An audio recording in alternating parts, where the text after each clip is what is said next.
Good morning, everybody, and welcome to Living Astrology with Janet. It's time to grab your cup of coffee or your tea, sit back and relax. So while while we chat about what is happening up in the stars above, it's a quiet week, but not overly quiet. Can I get away with saying that? It's a quiet week, as in there's not a whole lot of big things happening. The biggest thing happening this week is the sun's move into the sign of Pisces. But that in and of itself is kind of a big thing because there is already a load of planets in the sign of Pisces. And Pisces is the final sign of the zodiac, and it is the closing up then of a cycle that begins when the sun moves into the spring equinox for the northern hemisphere, anyway. And, the sign of Pisces takes us from the February 18th, 19th window all the way to March 20th, the spring equinox. So we're closing things up. It is a highly spiritual sign. So we're going to talk today about what the sun's move into the sign means for us. And we're going to we're going to have to look at this in two ways because one of the things I recognized right away is that with all of this Pisces energy, which is very spiritual, very compassionate, very tolerant, very accepting. There is illusion and delusion, perhaps, and deception, and a need for consummate discernment in this particular sign. But I'm really floored by the fact that so much is focusing us on our spiritual life and on those higher qualities of compassion, humanity and compassion, and the way the world is looking, right? The things that are happening in the world. And so I think it's time we also take a look at what the shadow of Pisces energy is and what is it that we're grappling with as a collective, but maybe even for yourself, grappling on an individual basis within the shadow of the sign of Pisces. So we're going to break that down this morning. And as well, I noticed this morning that Chiron is in closing in on a conjunction to the goddess Eris, or to the what is she, a dwarf planet Eris, the goddess of discord. And she is also then finding herself in an opposition to the black moon Lilith. And so we have a Chiron Eris conjunction in Aries, opposing the black moon Lilith in the sign of Libra. And what does that mean? Because I can see echoes of this happening as well. Remember, besides the fact that Pisces also has a ton of planets, so does Aries, and soon to be more. So it puts, that Aries energy also front and center. And of course, by opposition, then Libra energy as well. So I want to take a look at that because there's, the Black Moon Lilith and Eris are distinctly feminine energies, right? The one is the energy of rebellion and discord or revenge, or what happens when you squelch the divine feminine, a cautionary tale on what happens when you squelch the divine feminine. And the other one, the Black Moon Lilith, all about, giving ourselves permission to take a stand, to be our true selves, to be empowered. And so we have those two dynamics along with Chiron. And Chiron is about the wounded healing, the wound and the healing. Wound that is of a personal nature, but also collective. And then how is it that we can transform or heal that wound? And then I'm going to do something that I don't typically do, but I'm going to do it this morning. I'm going to go through each of the signs and how this Chiron conjunct Eris opposing Black Moon Lilith will be impacting you. And then talk about the mantra for the week. Hopefully, we can get all that done. So, good morning to those of you who are coming in right now. I saw Pam Z out there this morning, and Tom, unavailable. I'm not sure what that is. Good morning, Christine. Happy President's Day. And yeah, this is Washington's birthday was like the 20th or something. I don't know. They have us so messed up here. So it's all celebrated. Washington's birthday is the 22nd, but we're celebrating it today. Uh, Go figure. it's a day. And I know today in Canada, it's Family Day, so happy birthday, or I mean, happy Family Day for those of you living in Canada. Good morning to Diane, and good morning to J-Lo, and Julie, good morning. And Tom says, good day, Astro Design. Oh, because your D isn't working. How funny is that? Joan Durchie, good morning to you. Peggy Ann, good morning.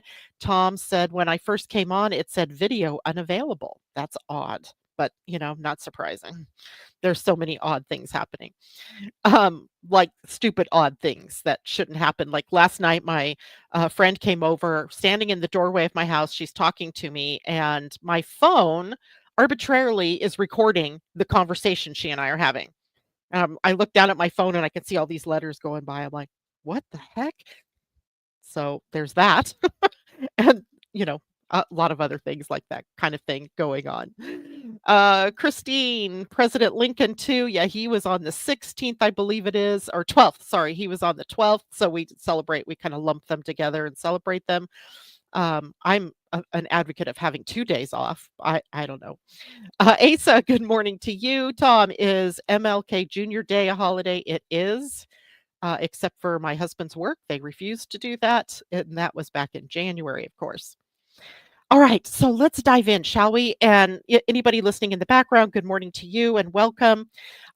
So the sun's move into Pisces this week is the biggest shift in energy for the week, right? There is a square later between Jupiter and, let's see, who is it this week? Jupiter and Mercury.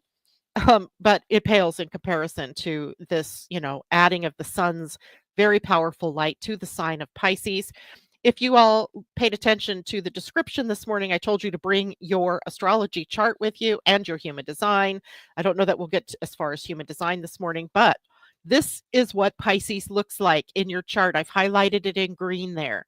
So if you have your astrology chart, find that particular symbol that will tell you um, where Mercury, Saturn, the North Node, and Neptune are at the moment. You'll see the 29-degree. Why does that go blurry? The 29-degree Aquarian sun just about ready to move into the sign of Pisces. And as well, you'll get to see the house relationship. This Pisces is the house. And the house tells you what area of your life will be impacted by all this Piscean energy. Also the Aquarian energy and also the Eris energy. So that quadrant of the chart is lit up, right, for all of us.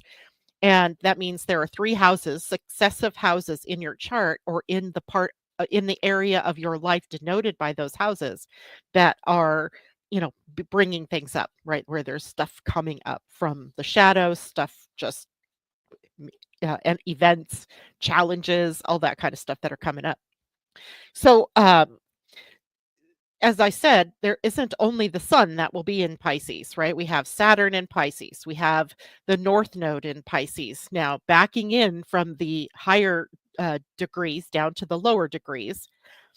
So the North Node is sitting around between Neptune and Saturn because Neptune is on the other side of the North Node at this point.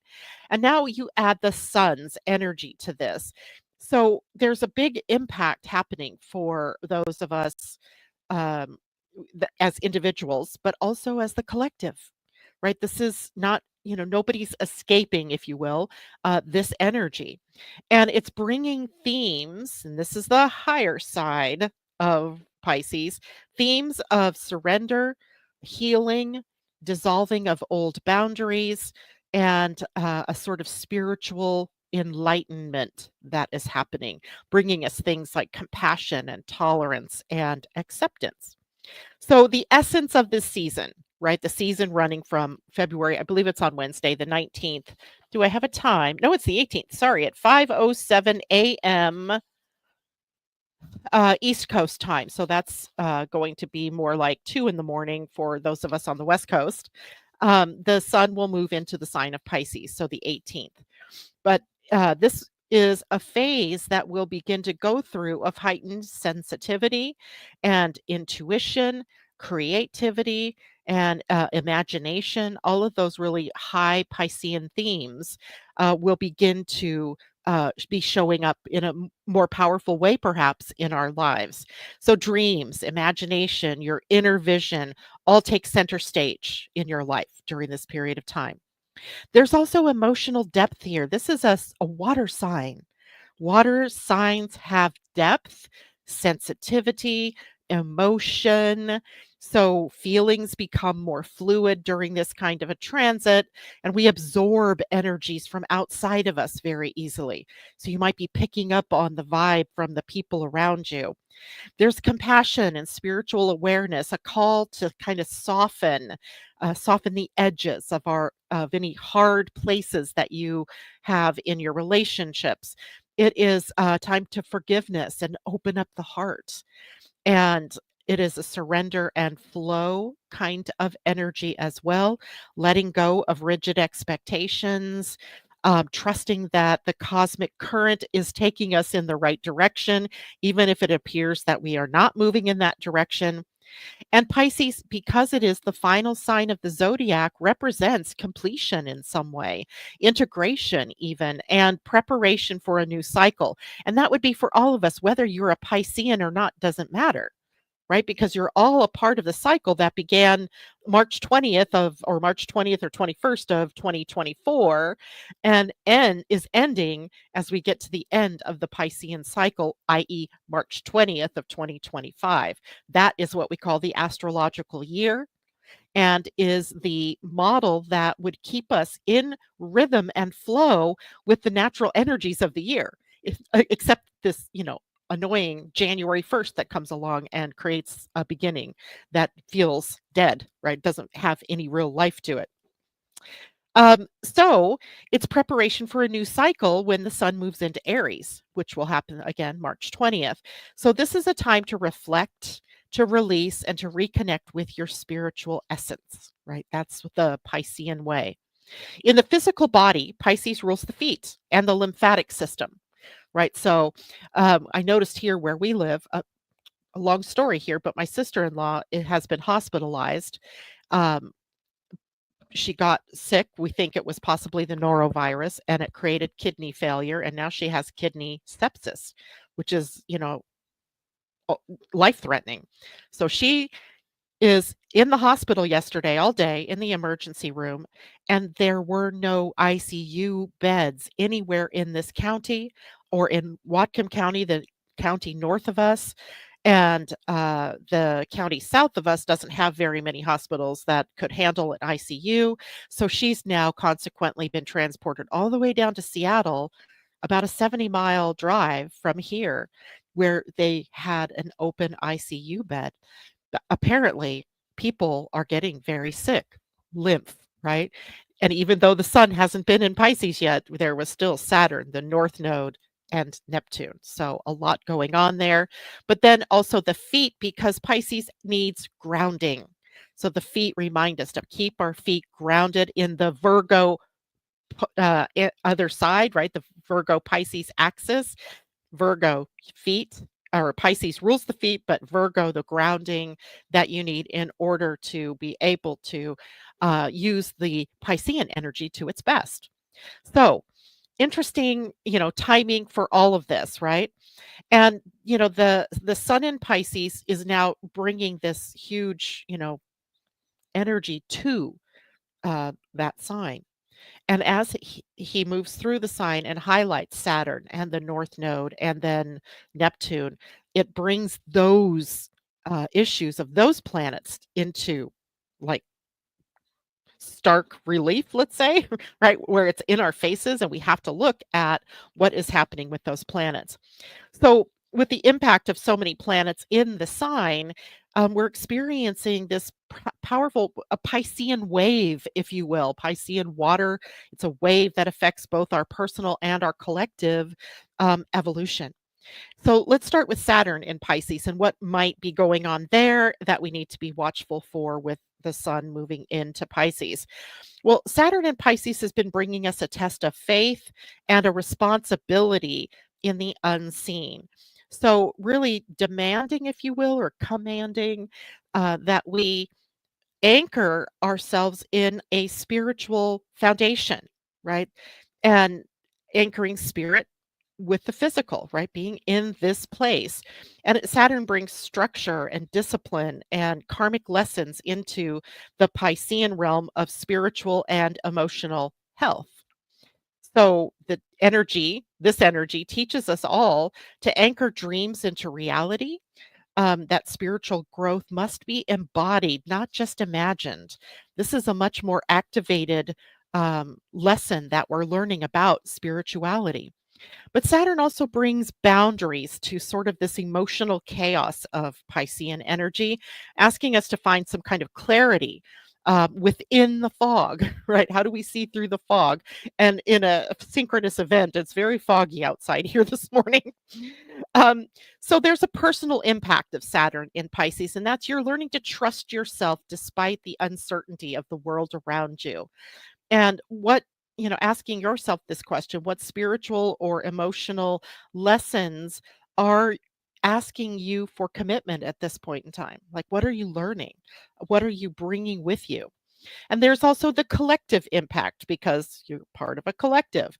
And this is where societies are being challenged to balance compassion and accountability, um, and illusion versus reality. It's all being tested on the collective basis.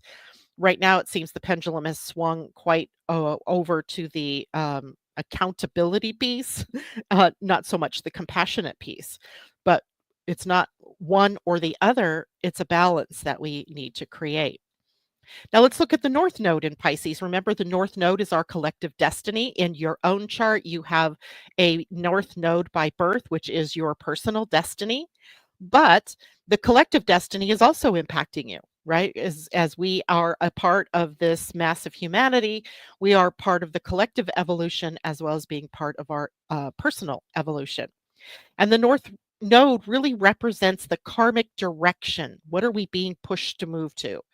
And in Pisces, it urges us to embrace the unknown, to release control because there's just no need. We cannot control some of those things that are happening, and trust in the divine, but also in divine timing. So it's a call for us to shift from the over analysis and fear based thinking, South Node in Virgo, to surrendering into intuition and universal flow, North Node in Pisces. So you're being invited to move beyond logic and reasoning and moving into deep trust. Where in life do you need to stop overwhelming yourself with thinking or stop overthinking or overanalyzing and to begin feeling? That's a great question. The collective impact here is interesting as well. The world is awakening to spiritual truths, compassion, and in the power of unity. We're getting our feet wet, so to speak, in this area, but we're also facing illusion and confusion and deception that must be seen through clearly. So it really is an invitation for us to use our discernment in everything that is bombarding us from the outer world, and even some things that are coming up from within you that might be um, artifacts of conditioning from the life you're living, from your culture, from the society you're a part of, community, family, etc. So we're all being invited to really look clearer at our beliefs, our philosophies, and the things, our dreams, all of that type of thing. And then there's Neptune in Pisces, the dissolution of boundaries, right? Neptune dissolves. And of course, Neptune is the ruling planet for the sign of Pisces. And the rise of mysticism can also be attributed to this window of time. It's been since 2011 that Neptune has been in the sign of Pisces. So as Neptune is the ruler of Pisces, it makes this ultra powerful transit for spiritual awakening, for artistic inspiration or just inner inspiration and heightened intuition. But it also represents illusions, escapism, and a loss of identity. And the wound coming up for us with that is very clear with Chiron in Eris, the next sign over, triggering us to really come to who it is that we really are, right? Our own identity. So discernment is essential again in helping us decide who we are, what it is that we're here to do. And with the sun eventually in this month period of time illuminating Neptune's themes, we may experience some profound clarity, but also profound confusion. And depending on how we navigate this energy, we might fall at either end of that, or hopefully we find our way into the middle. So this is a dream weaving time. Pisces is the sign that allows us for that dreaming time. Dream weaving, weaving what's possible with what is and where we want to go, what could be. Trust your intuition, or trust those intuitive nudges and your creative visions, and don't discount spiritual downloads like where it just drops in. And that can in and of itself create confusion. What do I do with all of this, right? Where do I go with this? But beware of false narratives and and the illusionary energies and the deception that is also out there in the field. Now, the collective impact is interesting here as well, because this is a wave of spiritual shifts that are occurring on the planet.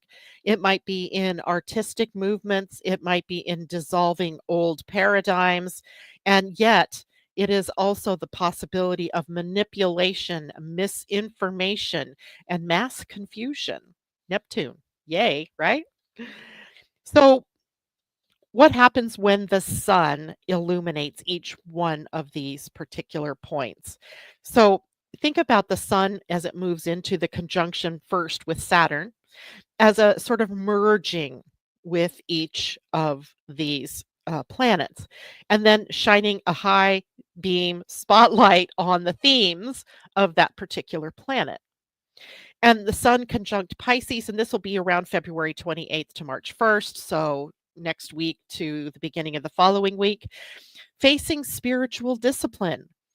Where do you need to commit to healing, to boundaries, and to responsibility and accountability? And then after that, the sun will conjunct the north node approximately, first week in March, March 5th or 6th. And we come to a karmic crossroads here. And what spiritual shifts are calling us forward, or calling you personally forward, or calling us collectively forward? And then as the sun conjuncts Neptune in the later part of the month of March, 17th through 18th, it's a mystical awakening time. And it's clarity or confusion, depending on your alignment, right? And depending on, as I said, where is Pisces in your own personal chart? Because that's also going to help you discern what area of your life this clarity or confusion is being brought to. Okay. So, how do we work with this energy? Because that's the key, right? There's got to be a way for us to move through this energy in a positive way. And the first thing I think of with Piscean energy is to prioritize rest and reflection and time downtime, because Pisces is such a dreamy sort of sign. It can be illuminating things to us through our dreams as we sleep, which means our sleep may not be as complete as we would need. And so we can be waking in the morning feeling tired or slow or lethargic. So prioritize self care, self nurture, rest, all of that. Strengthen your boundaries. Pisces openness is really beautiful, right? It's just it's an ideal kind of energy. In an ideal world, we would all just be free to be who we wanted to be, and there would be nothing but love and compassion, music, art, dreams, all of that, really high energy. But it doesn't stop you from absorbing energy that isn't yours, right? So we have to really learn to have the boundaries that keep us from absorbing energy that isn't ours, right? And being able to discern what's mine, what's not mine, right? What should I act on? What can I let go of? All of that is going to be tested during this period of time. It is a time to discern reality from illusion. What is real and what is being projected upon you, or what are you projecting upon others? And that is an ongoing stream of consciousness, I think, that we're all coming to. Trusting in divine timing. what is meant for you is unfolding and it will never be withheld from you. So even if you can't see the full picture yet or understand everything that's happening with your mind, your intuition, your spirit knows the truth. So trust yourself, trust that higher um, unfolding intuition and gut instinct, and even this your connection to source or God or whatever you call that. So Pisces season literally is a spiritual reset. It provides us with a time of endings, a time of healing and surrender. And if you've been trying to control everything around you, or force outcomes, then this is the moment to step back and trust the flow, trust in divine timing. Pisces kind of teaches us that some things are meant to dissolve so that new things can emerge. So we see a lot of the dissolution of things. Individually, you're being called to soften, to surrender, and allow intuition to guide you. And collectively, we're shifting to a more compassionate, spiritually awakened society, but not without challenges and discernment. So let the waves, the Piscean waves, carry you where you're meant to go. And the more you resist, the more chaotic it feels. So surrender, trust in the flow. All right. Now, I couldn't let this go because there's all this beautiful Piscean energy at our fingertips right now. But when I look outside me, in individuals, I see this very much in evidence. But collectively, I don't see this very much. And so I started really thinking about and considering the shadow side of Pisces. Because frequently, when we're in the midst of a paradigm shift and or new energy is approaching, it is an opportunity for us to look at the shadow side, right? To be able to work through all of the negative side of the energy so that we can move on into the next energy level, or the evolution can start with something new and fresh, right? So this Piscean energy, which should be bringing up more compassion and unity and spiritual awareness, it is only going to happen when Pisces is operating in its highest frequency, its highest vibration. What we're seeing play out collectively right now is Pisces' shadow side, and it's magnified, right? It's magnified illusion, escapism, deception, and self sacrifices for the wrong causes. All of this is the negative, shadowy side of Piscean energy. So, why is this happening? Why is Pisces energy manifesting this way? Because that was the question I'm asking myself. Why is it that we're having such a tough time seeing compassion in the outer world? And first of all, is if we look at Pisces, it's ruled by Neptune, and Neptune blurs reality.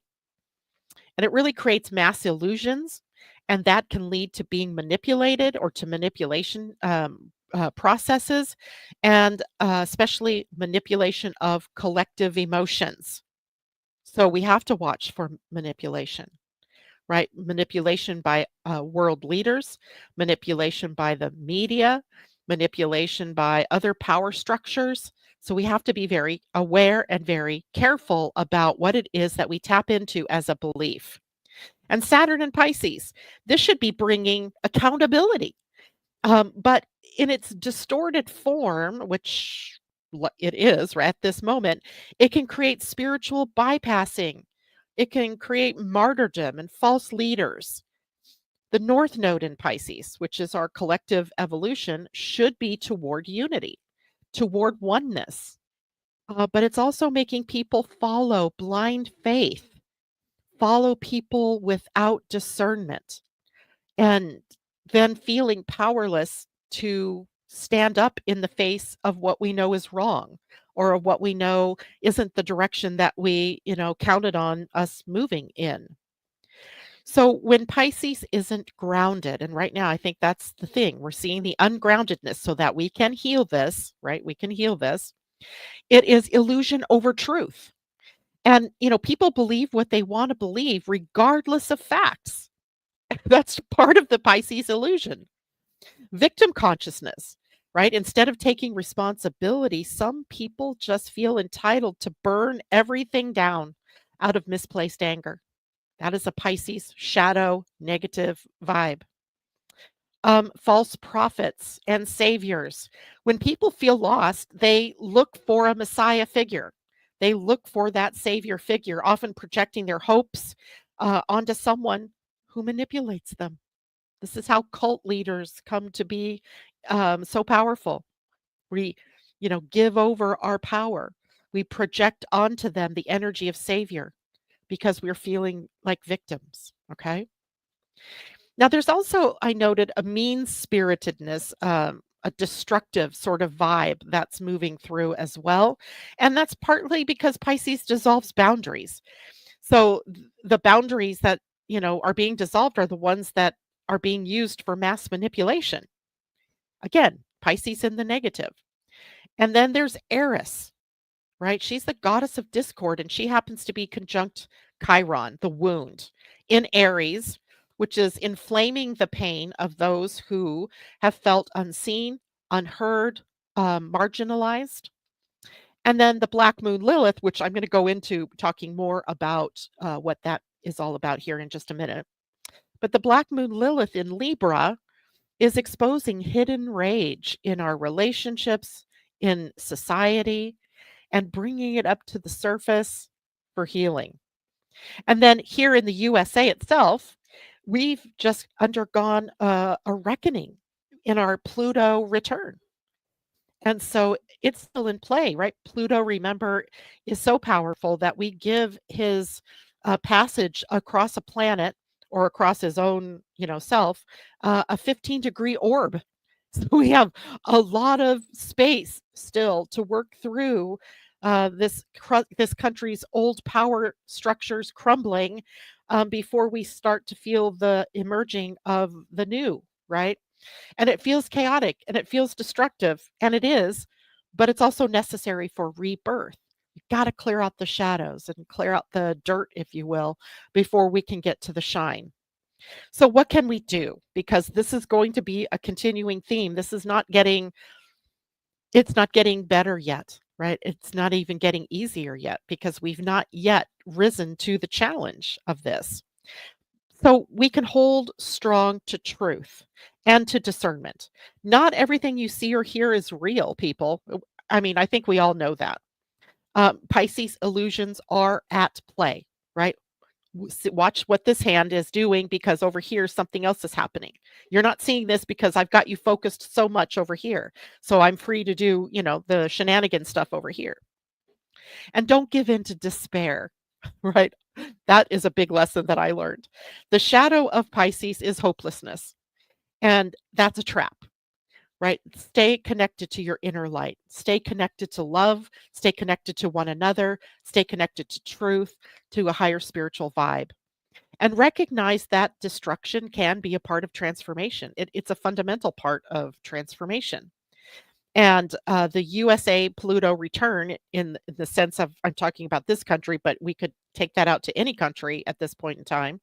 It's meant to reveal what is broken so it can be rebuilt, right? It can be rebuilt in a new image, hopefully a positive one, right? That's a choice we'll make at some point as we come into these karmic crossroads. So send compassion out to your fellow humans, but don't tolerate toxicity. If you see something, say something, right? Pisces teaches us to love, but also teaches us boundaries. And it's hard to watch. It's hard to watch what's going on out there. But you're here to be a beacon for others, to help them navigate through the fog, through the hopelessness that they might be feeling. So keep shining your light and trust that clarity will come to all of us, right, in this evolutionary time. All right. Let's see. Sharon, good morning. I too am an overthinker. Want to change that. Thank you for posting. Good morning, Terry. Tom says press the thumbs up and the like buttons. Thank you very much. Thank you for that reminder, Tom. Um, Thumbs up. And Muskrat Rasputin is running amok, right? there is that. What if you just know which side? I don't know what you're asking, Pauline. Maybe clean that up a little bit so I can answer your question. Good morning, TD Hawk. Okay. I think that's it for that. Natal March 9th. Oh, but Christine's got a birthday coming up right in the midst of all of this fun stuff. Um, all right. So let's talk now about the Chiron conjunct Eris, and he's only getting closer, right? They're to an exact, and how that opposing Black Moon Lilith is affecting all of us. So let me go back to my chart for a minute because I think I probably need to show you what those things, what those pieces look like. Maybe some of you know. And here's Chiron and Eris. Okay, so here's the sign of Aries, right? And this piece that looks like a key is Chiron, and he's at 20 degrees. And then here's Eris. Eris on charts is written out, but she does have a symbol. So I don't know. This particular program writes it out, Eris. And they're opposing the Black Moon Lilith, which just happens to be in a conjunction to the moon, the transiting moon this morning in Libra.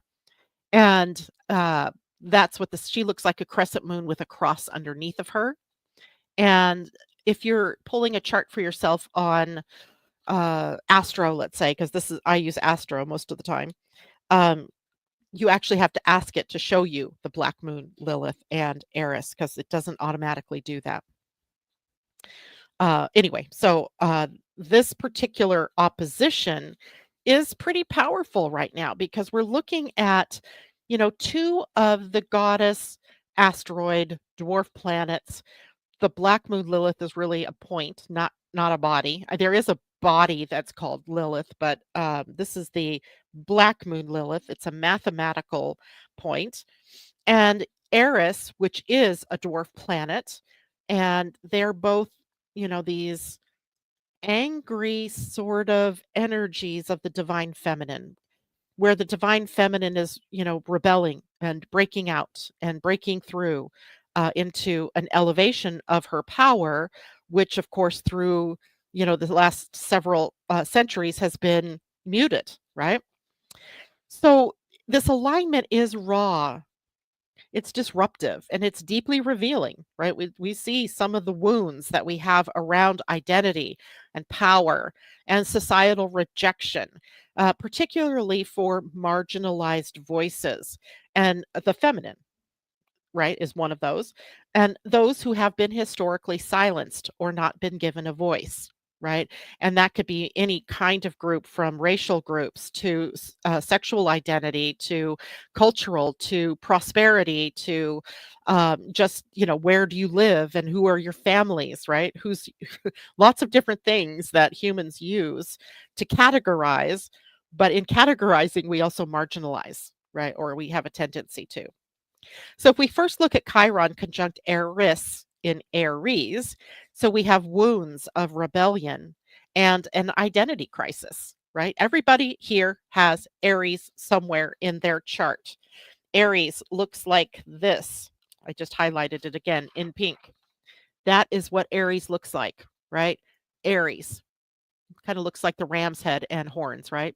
And in this particular chart, if this were a person, it would be in their third house, which would be all about a wound around communication or the mind and thinking and beliefs around, and how you think and what you are capable of thinking and learning and all kinds of things. So wherever that is in your chart is where this dynamic is taking place. And it's got a wound around autonomy and sovereignty, personal power, deep wounds here, right? So it asks us, where have we been made to feel unworthy of taking up space? Eris, the goddess of discord, she's amplifying the rage against injustice or exclusion and systemic power structures. And she thrives in disrupting the status quo when voices are silenced. And, by far and away, what we see playing out all around the world, I think, even, is this idea of the patriarchy, the white male population fighting back at what was a watershed of equality and movements that were pushing for equality. So the rage is kind of, disrupting the status quo at this point because they took back power in some way, shape, or form. So together, Chiron and Eris are really stirring up old pains around individuality, invisibility, rejection, and it kind of creates this urgency for us to reclaim our identity and fight for personal sovereignty, fight for your rights, fight for your worth because you have value. So, who's feeling this the most? Well, those who have been historically dismissed or labeled as too much for demanding equality, they're feeling it right now, right? They're feeling it. The disenfranchised, the unseen, and the rebels who refuse to be quiet, they're feeling this. And anyone struggling with self worth or identity wounds, if you have your own natal Chiron in Aries, all of us have Eris in Aries because she has a 500-year cycle and she's in Aries for all of us, um, or fighting feelings like you don't belong. All of this is what is happening at this moment. And then let's look at opposing the Black Moon Lilith because she's in Libra. And Lilith has an interesting history, has an interesting mythology about her. And I don't know that I actually shared this with you all, or if I shared this with someone I was working with in a session. So if I'm repeating myself, please forgive.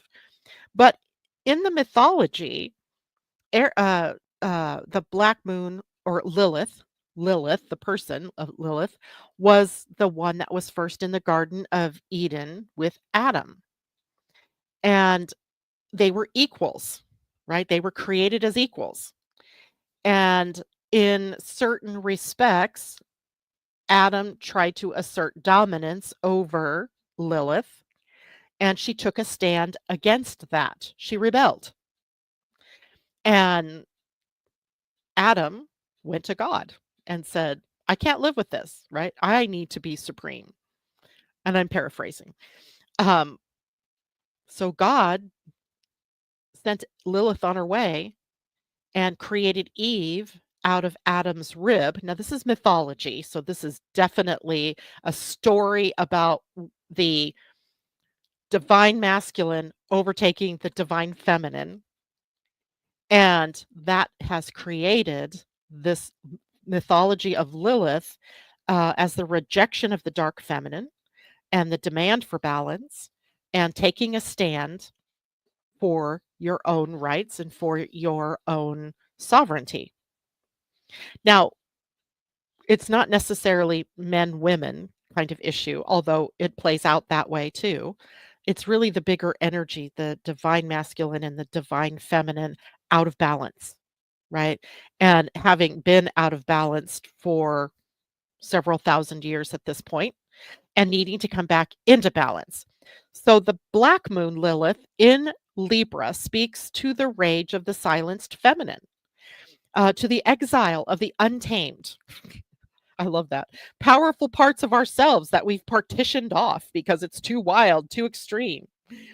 And the forced need to keep the peace at the cost of truth, right? So, now in opposition to Chiron and Eris, the Black Moon Lilith is highlighting imbalances in power structures, a battle between autonomy, Aries, and forced harmony, Libra.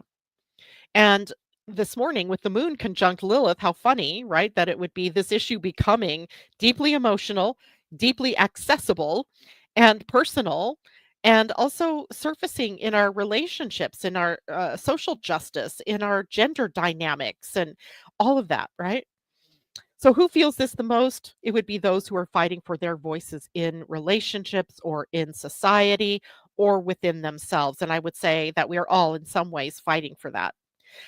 Women, non binary individuals, and anyone who refuses to conform to societal expectations of passivity or silence, they're going to feel this. Um, Anyone feeling the tension between rage and reconciliation? How do we demand justice without compromising our truth? These are the things that people are going to feel, or the people who will feel. And I kind of see this idea between rage and reconciliation embodied in Marianne Williamson at this moment. If you guys follow her work, she's doing a series of posts just about every day about what she is seeing out in the world, in politics, but also through culture and through belief systems. And it's really fascinating to watch, right? That, how she picks up on this rage, but also this need for reconciliation. So there is a huge collective and societal impact coming, a reckoning for power and for marginalization. So this aspect makes this whole thing feel like a battle between those trying to reclaim their space and those resisting that shift. And it can manifest as a clash between authority and rebellion. A rebellion and authority, meaning governments, corporations, leadership structures, especially leadership structures that are oppressive. A resurgence of feminist and marginalized voices. We saw that earlier in the transit of Eris and the Black Moon Lilith, and issues of gender and social, racial justice taking center stage, right? It's there. Discord in relationships as there are imbalances in power and respect and visibility, and a challenge to the patriarchal structures, the old systems resisting progress, often violently or dismissively. So it's either a healing moment. Is this a healing moment? Or is this an attack on non-white, non-male groups? Yes, I said that. And it's both. It really is both. Healing is possible, but only through addressing the pain and speaking the truth and refusing to suppress what's rising. And the backlash against these marginalized groups or marginalized voices may increase, right? As those in power resist the discomfort of Eris and Black Moon Lilith shaking their foundations, right? Our collective foundations, even. So we have to learn to work with this energy. And one way we do that is by speaking our truth, even if it shakes up the ground. Lilith and Eris remind us that silence does not equal peace. Recognize and reclaim your power. Where have you been playing small to avoid conflict, right? Where have you been people pleasing, right? Um, Support others who are finding their voice, especially those who have been silenced by oppression. And use the rage constructively. That's the hardest part, right? Because rage can often lead to destructive tendencies, and destruction is only useful if it clears space for something new. Honor your emotions, but don't let them destroy you, right? The moon conjunct Lilith today makes everything feel personal. So step back to see the bigger picture. So, final thoughts on this particular piece. It's a time of reckoning and reclamation. This is a pivotal week in all of this, for personal and collective identity. And I would say even the next couple of weeks in this. The pain is real, the discord is disruptive, but the potential for transformation is massive. We just have to participate, right? So, will this be a week of breakthrough or breakdown for you? That depends on whether you're willing to face the truth, hold your personal power, and demand real change. Are you willing? So, what I did, which I don't normally do, is I broke down how this might affect you by sign. And I don't normally do this because it's so not detailed, right? It's so generalized. But based on your sign, you could get an idea how it is that you're going to deal with the fire energy of Chiron and Eris and Aries versus the air energy of the Black Moon Lilith in Libra. So let's first talk about the fire signs. So I'm going to talk about it in general, and then I'll break them down into the fire signs. So fire signs are Aries, Leo, Sagittarius, and they're experiencing identity, power, and personal reclamation issues. So You might be feeling, if you're one of those signs, or it's your rising sign or your moon, you might be feeling restless. You might be feeling activated and ready to challenge anything that limits your freedom. But before charging ahead, reflect, are you fighting for liberation or just reacting to your old wounds? That's an important distinction. So, Aries, if you're an Aries, this week triggers deep identity wounds. Not just this week. I'm going to say this, for the next several weeks, but also pushes you into a leadership role. Reclaim your voice, but don't burn bridges in the process, right? Use your voice powerfully, but not in a way that creates conflict or undermines somebody else's uh, uh, identity. If you're a Leo or you have Leo prominent in your chart, your relationships, both romantic and professional, demand balance. Are you sort of being overly pushed to personal relationships, or are you being overly pushed to partnerships? And does that mean that you're playing a role in trying to people please, making others happy? So you have to be seen for who you really are if you are in this Leo position. Sagittarius, your career and public image are under review. Are you fighting for authenticity or avoiding responsibility? And step into your true leadership, not rebellion for rebellion's sake, right? Sagittarius can sometimes tear up the ground as a rebel. So, the advice for you as fire signs is to stand up for yourself, but channel your fire into constructive action. Constructive, not destructive action. All right, earth signs. Taurus, Virgo, and Capricorn, you're dealing with boundaries, emotional healing, and practical transformation. So, these weeks really challenge you to soften without losing structure. You're being called to balance your emotional depth with real world solutions, right? The practical. If you're a Taurus, old wounds around self worth and money might be rising to the surface. Are you undervaluing yourself? This is a turning point for you. Ask for more, demand better. If you're a Virgo, you are deep emotional healing mode because Pisces is the opposite sign for you, right? All those planets. And whether you like it or not, you need to let go of control, stop over analyzing, and allow yourself to just simply feel. If you're a Capricorn, your public role and authority and leadership are evolving. And are you clinging to outdated power dynamics or truly leading with integrity and inclusivity? Those are our two in the remember we redefined Capricorn to Capricornia as a feminine sign. Capricorn is feminine. And we needed, in order to balance the masculine in the sign, we needed integrity and inclusivity as a part of that. So, the advice for my little earth signs out there is transformation isn't just about tearing things down, it's about rebuilding wisely, right? What's broken needs to be fixed, but we don't have to throw the baby out with the bathwater. We can rebuild wisely. All right, now for my air signs out there in the Gemini, Libra, Aquarius.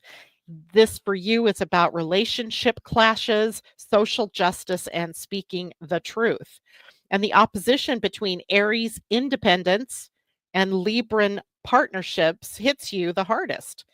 And you're being challenged to balance relationships, justice, and your own needs. So if you're a Gemini, raise your hand. You're being pushed to express yourself fully. I think I am doing that without diluting your truth. Your words are powerful, so use them wisely.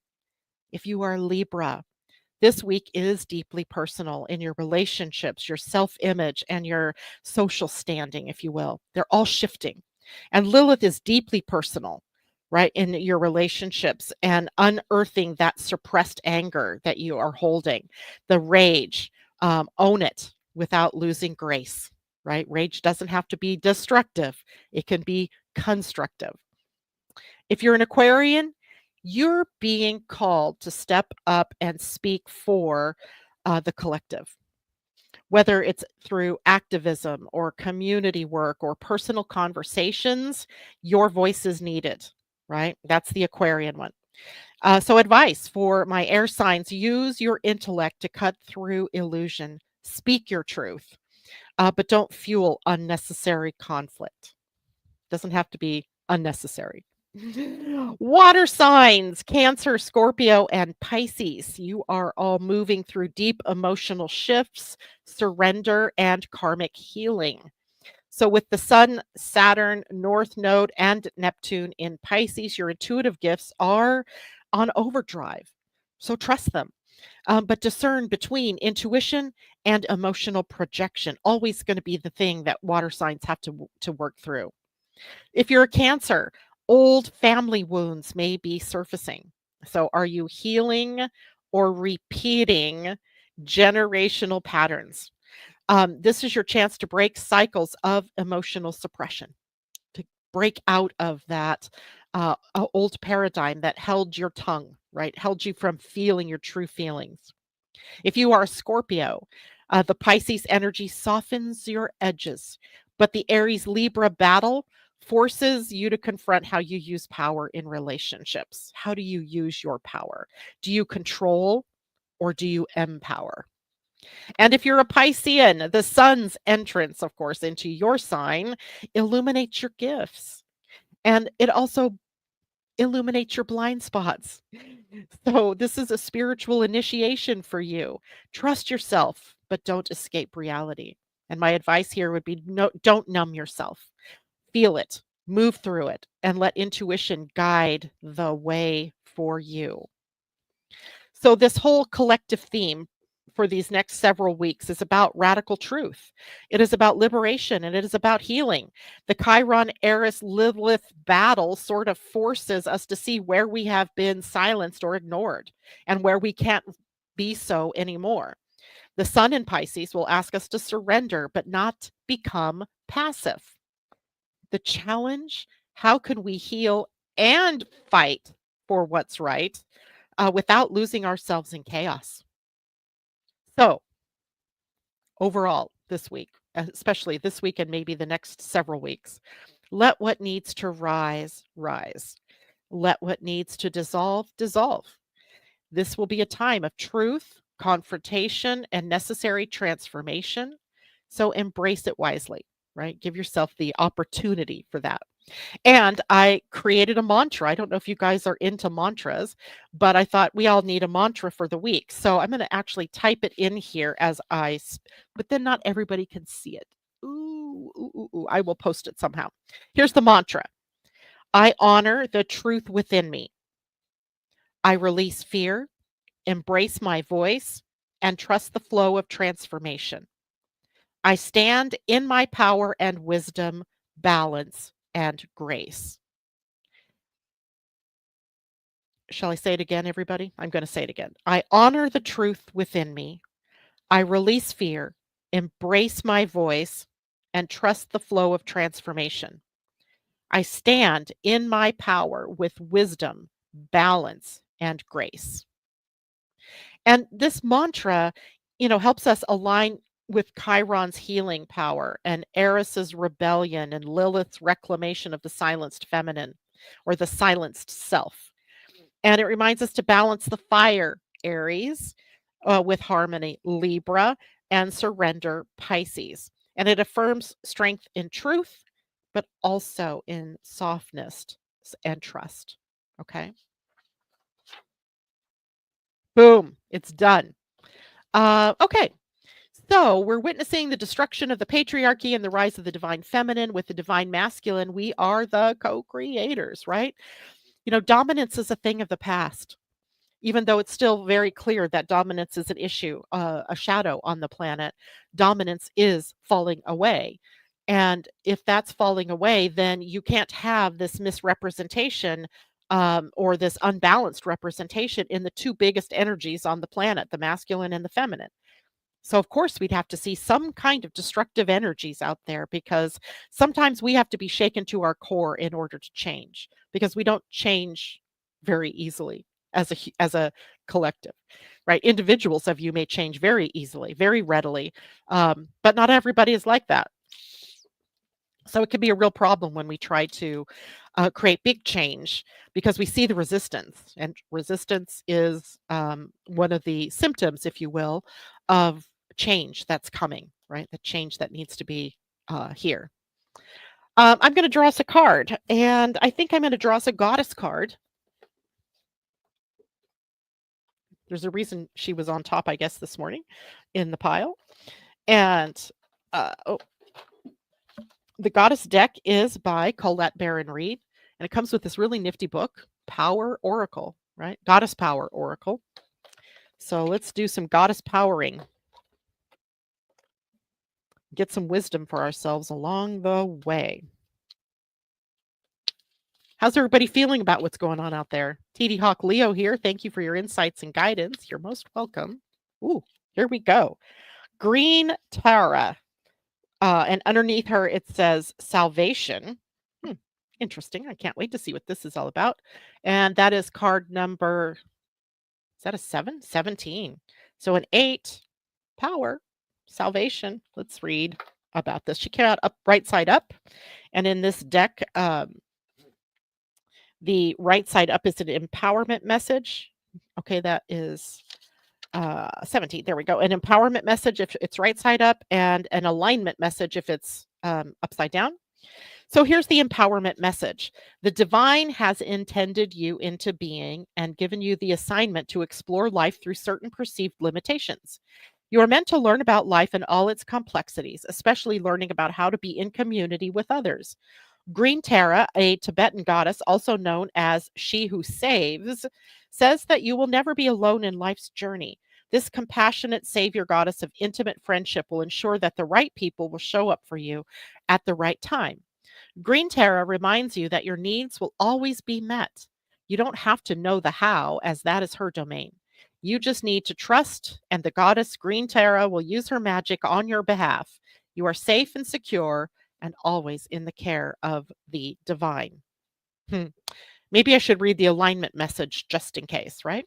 Green Tara, known as She Who Saves, is here to remind you that salvation is contingent on your willingness to release your ego conflicts and surrender your wants and unmet desires to the divine. Do you find yourself swimming in a nagging spiral of dissatisfaction? Are you comparing yourself to others and always coming up short? Do you feel entitled to the manifestation of your wants arriving in the only form that you will accept? When you are suffering from longing and wanting, which is entirely possible this week with the sun in the gate 30, desire and passion, and the earth in the gate 29, which is devotion. When you're suffering from longing and wanting, you are like a hungry ghost that will never be fed, blind to the opportunities that are truly yours. Never fear. Just as a true friend will let you know when you're off track, Green Tara will let you know when you're out of alignment. She will save you from the destructive qualities of hubris, entitlement, and elitism, as well as the consciousness of lack with the following alignment task: get right with yourself and the world again.